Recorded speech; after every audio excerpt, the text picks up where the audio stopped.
이른 아침 이렇게 오시느라 수고 많이 하셨습니다. 오늘 제가 발표할 토픽은 세포 주권과 K바이오 경쟁력에 대해서 말씀드리겠습니다. 합성의약품은 이제 1897년 처음 개발된 이후에 100년 후에 우리가 LG에서 합성의약품을 개발했지만 그렇게 큰 성과는 못 낸 것 같고, 그 다음에 바이오 항체의약품은 우리가 100년 후에 리툭산이 FDA 승인을 받고 지금 상당 세월이 지났지만 우리나라에서는 아직 그 신약은 안 나오고 셀 출현해서 바이오 시밀러로 이제 카피약 수준의 약을 개발을 했죠. 지금 세포 유전자 치료는 2017년도에 CAR-T로 이제 혈액암을 치료하는 게 개발돼가지고 지금 올해부터 많은 것들이 FDA 허가를 받고 있습니다. 그래서 그리고 또 라이온실이라고 MSC로서는 최초로 작년 12월 달에 허가를 맡아서 상당히 초기의 단계이기 때문에 우리가 세계하고 한번 경쟁해 볼 만하다 이렇게 생각하고 있습니다. 이 세포유전자 치료제의 성장은 지금 올해 한 20조, 그 다음에 2032년도에는 한 110조, 그러니까 5배 이상 늘죠. 연평균 22.6%로 이제 성장을 하고 있는 상당히 유망한 분야죠. 이런 바이오 분야에서 저희 IT는 세계 10등 안에 드는 기업이 좀 있는데, 바이오는 50등 안에 드는 기업도 하나도 없는 지금 상황입니다. 그 와중에서도 우리 세포 치료제, 치료제 상황을 보면은 미국은 그 배아주류 세포로 98년도에 처음 성공한 이후로 이제 연에 한 1, 2조 쓰고, 미국은 iPS 2007년도에 개발한 이후에 연 200억엔, 어떤 때는 야마나카 의사 하나에 2,000억을 투자하기도 했습니다. 그래서 이런 데서는 로열티나 라이센싱 수익이 발생하는데, 우리나라는 이런 세포 주권을 K셀이라고 할 수 있는 게 지금 없고 전부 미국이나 일본에서 수입을 해서 쓰기 때문에 궁극적으로 성공을 하더라도 라이센싱 피를 막대한 돈을 지불하고 우리가 써야 되는 그런 상황에 도달했습니다. 제가 세포 주권을 정의를 하면, 세포 유전자 치료제 개발과 산업에 필요한 원료 세포를 외부 의존 없이 대한민국의 기술과 특허로 확보하고 표준화하여 공급할 수 있는 권리와 역량을 얘기하는데, 우리 한국경제신문 올해 8월 28일자에 보면은 K 원전 발목 잡는 미 웨스팅하우스의 그림자, 기술이 종속됐기 때문에 이거 한 기를 할 때마다 1억 7천만 불 달러의 기술 사용료를 지급해야 되고 6억 5천만 달러의 규모의 기재자를 웨스팅하우스로 부여해야 됩니다. 그래서 이런 특허나 기술이 없으면 이런 상황이 되기 때문에 우리는 우리 자체의 기술을, 세포를 개발해야 된다고 생각을 하고 있습니다.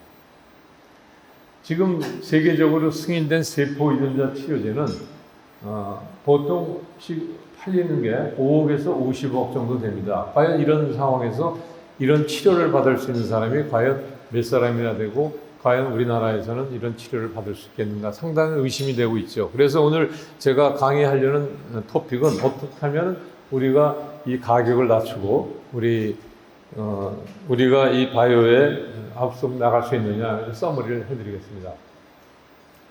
물론 우선 셀이 중요한데, 이제 K셀로 하면은 두 가지 세포가 있습니다. 만능 줄기세포하고 성체 줄기세포. 요거는 이제 세포의 만능 줄기세포의 특징을 얘기하는 건데, 이 돼지의 배반포에다가 신장을 발생하지 않게 유전자 조작을 하고 사람의 만능 세포를 넣으면 이 세포가 돼지 안에 들어가서 인간의 신장을 만들어내고 있습니다.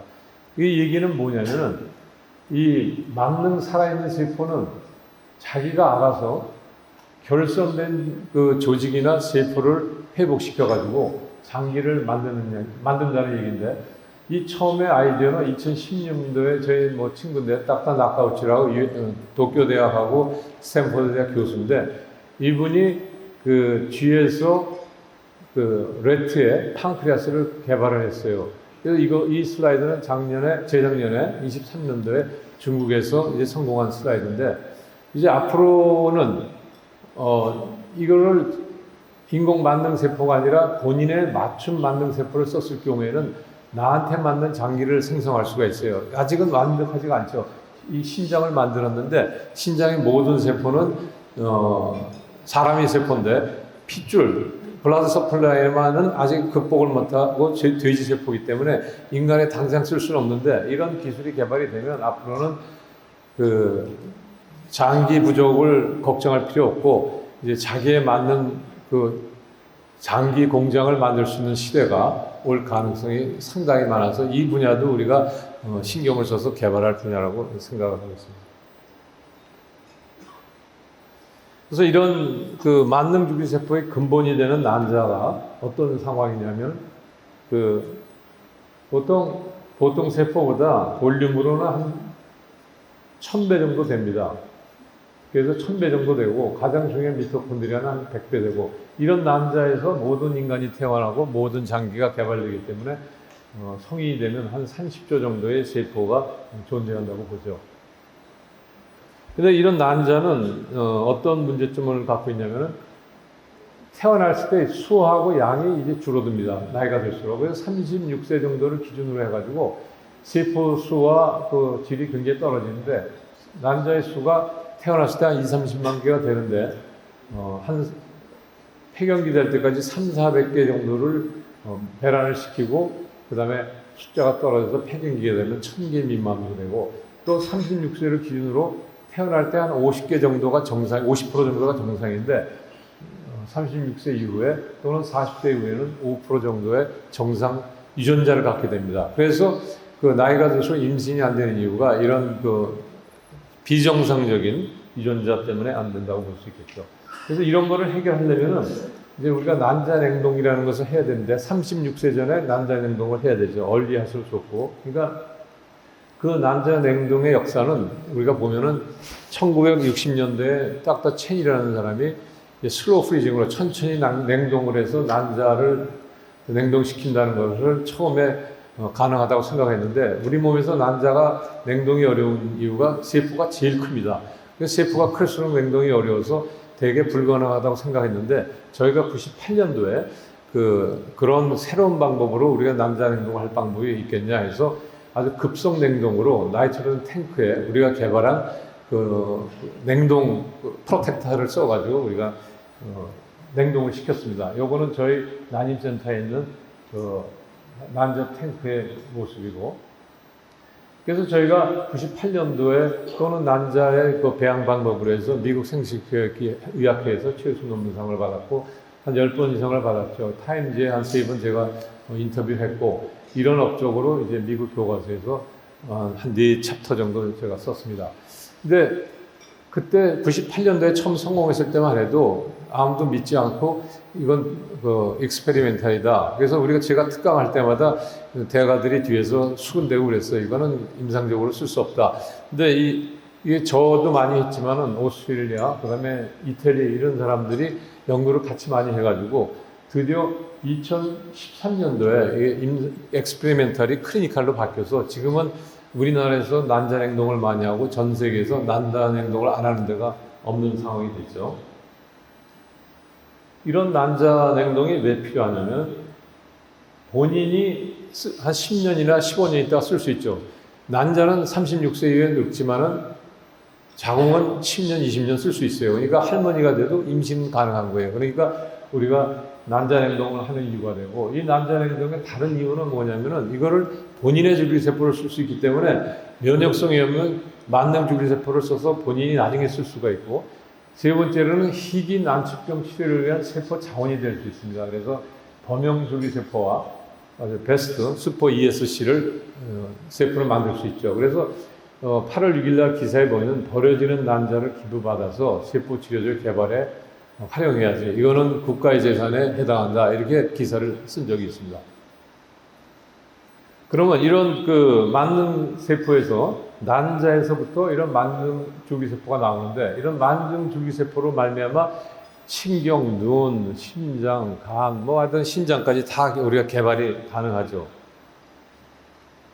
그래서 만능 세포 줄기의 종류는 크게 세 가지가 있는데 98년도에 탐슨이 처음 만든 방법인데 정자와 난자가 합쳐서 수정이 되면 배아가 되죠. 배아가 돼서 닷새가 되면 이렇게 세포가 많이 듭니다. 그래서 여기 있는 인너셀 맷을 꺼내서 장기간 배양하면은 이제 엠브리오닉 스템셀, 만능 줄기세포가 되고 저희가 만든 세포는 2005년도에 그 문제가 있었지만 결국 컨셉은 체세포에다가 난자를 넣으면은 정자 대신에 난자를 넣어서 난자를 핵을 제거하고 이거를 전기 자극이나 특별 자극을 주면은 이런 그 배아 비슷하게 생겨가지고 만능 줄기세포가 생깁니다.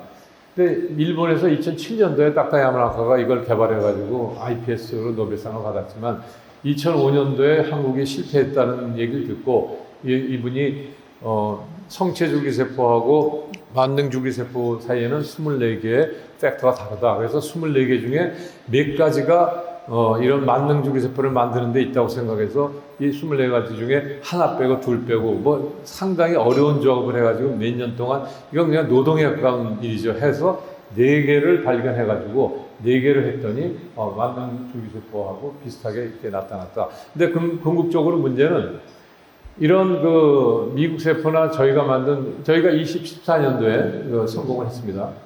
이 세포의 특징은 이런 난자라는 그 피지올로직 팩토리라고 그러는 거죠. 우리 생체 내의 팩토리에서 만드는 거고 이 iPS는 이제 테스트뷰, 그러니까 패트리 디쉬에서 만듭니다. 그러니까 인간에서 쓸 때 저는 이거 나왔을 때부터 인간에 쓰기에는 조금 리스크가 있다. 왜냐하면 피지올로직하게 써야 되는 세포를 이렇게 패트리 디쉬에서 만드는 세포하고 다를 것이다 이렇게 생각을 했죠. 그래서 이제 보면은 탐슨이 98년도에서 수많은 특허를 걸어놓고 이거 벗어나기 힘듭니다 지금. 그 다음에 우리나라가 그 대통령도 나타나가지고 한국을 생명과학 메카로 하자 그랬어 했지만 이게 실패로 돌아갔고 그 이후에 야마나카가 2006년부터 대단히 그 자금을 투입해가지고 수많은 특허를 가가지고 이제 교토 대학에서 이거를 성공을 시켰습니다. 그래서 지금 현재 일본이 주도를 하고 있고 우리는 전부 지금 현재 신문에 나온 것만 5회사인데 이보다 많은 회사들이 일본에 특허료를 내고 이제 라이센싱 아웃되고 성공하더라도 많은 분야를 일본에 뺏기는 그런 상황에 되어 있습니다. 근데 지금 제가 걱정했듯이 이 황관 변성 환자를 일본에서 치료했는데 라이켄에서 했는데 두 번째 환자에서 이런 iPS에서 3개의 단일 염기 변이와 3개의 복제수 변이가 일어나가지고 놔두면 이건 암이 됩니다. 그래서 일상 임상에서 이제 스톱을 했습니다. 근데 이런 일이 또 언제 2022년도에 그 당뇨병 환자의 iPS를 만들어서 베타셀 당뇨병을 치료하는 회사로 넣어서 주입을 했는데 2달 후에 이 온몸에서 암이 전이가 됐습니다. 암이 전이가 되면 참 치료하기 힘들죠.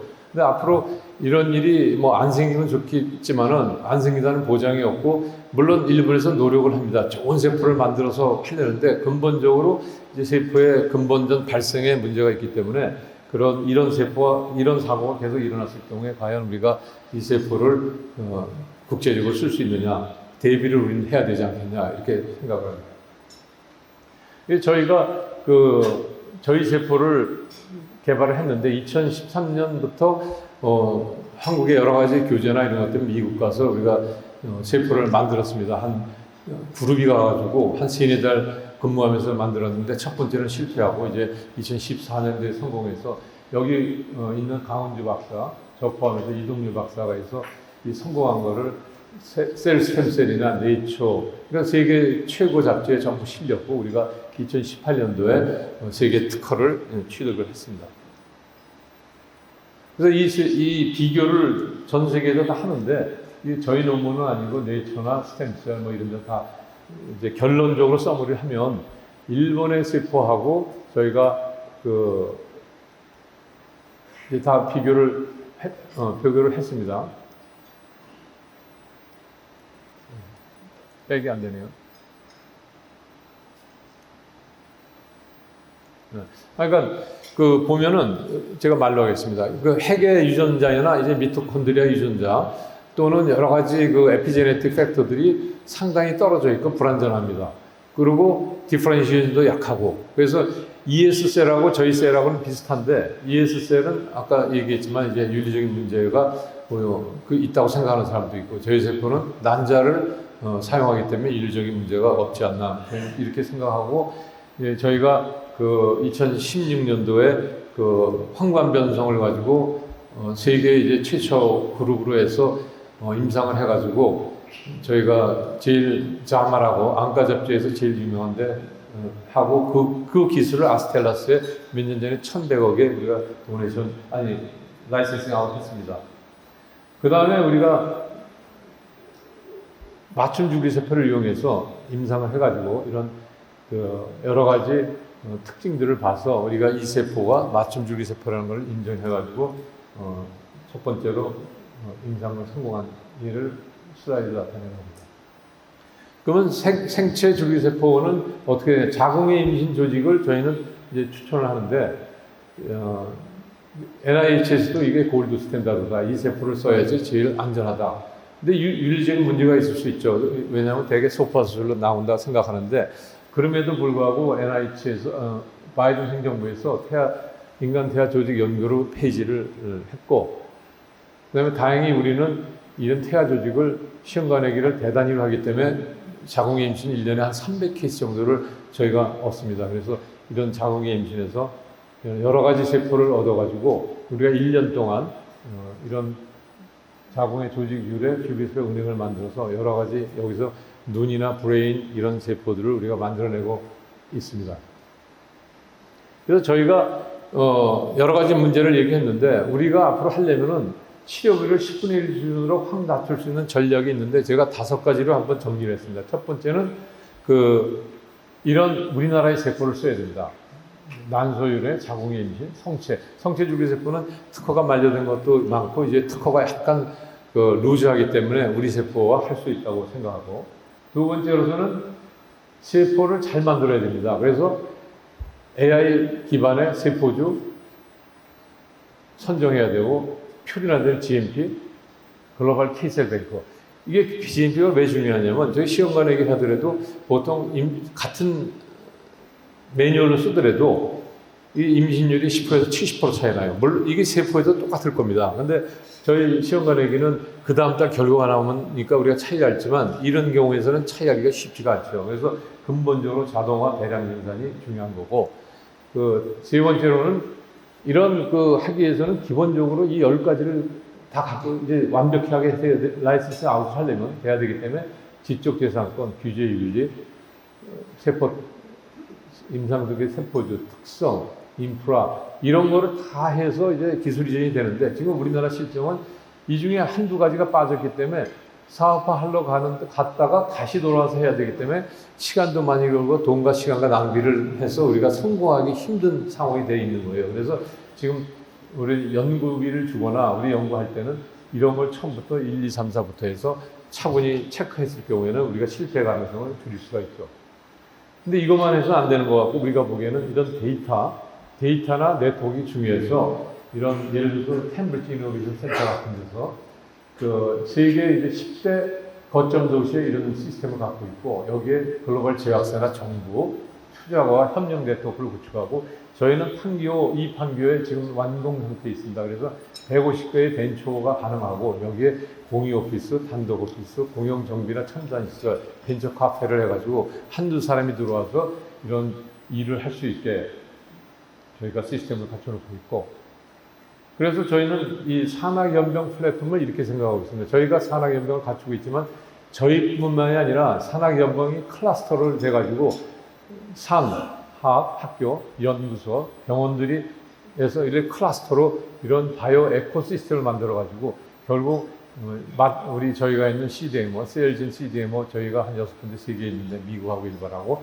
이런 데서 산학연구원 공을 하고 정부하고 같이 해서 연합체를 만들어야지 우리가 아주 싼 가격에 제공할 수 있지 않을까 생각합니다. 그래서 이렇게 짧은 시기 내에 우리가 이런 한 2년 동안에 이런 시스템을 이용해서 한 20여 개의 치료제 개발을 하고 조만간에 업적이 나오고 우리 남선 박사 오셨지만 중심으로 우리 팀이 한 200명 이상이 돼 있기 때문에 조만간에 우리가 업적을 내리라고 봅니다. 그러면 이게 우리만 할 수 있냐? 그게 아니고 개발자는 아이디어만 있으면은 신약을 개발할 수 있다고 저희가 보고 있습니다. 그러니까 치료제 개발을 의사 연구자들이 질환에 따라서 급성이냐 만성이냐, 이게 전신이냐 곡선이냐, 이게 선천성이냐 노화성이냐, 그다음에 세포 종류에 따라서 자가세포냐 타가세포냐, 이게 전문하는 세포를 써야 되냐 상처의 세포를 써야 되느냐, 투여 방법에 따라서 전신이냐 곡선이냐 세포냐 EV 죽이냐 해서 이런 거를 의사들이 병원을 하니까 알고 있고, 저희가 만든 이 클러스터 컨설팅 그룹 저희뿐만 아니라 다른 데하고 다 같이 만드는 겁니다. 이런 클러스터에서 글로벌 세포를 만들어서 이 컨설팅을 해줘서 이런 세포에는 어느 세포가 맞다는 것을 커넥션을 해주고 컨설팅을 해서 IND 제출, 식약처에 임상할 수 있는 거를 도와줘가지고 CDMO, GLP, CRO. 그래서 이런 거를 10개의 아까 크라이테리아를 맞춰주면 글로벌 기술 이전하는데 시간도 절반 걸리고 비용도 10분의 1이면 되지 않을까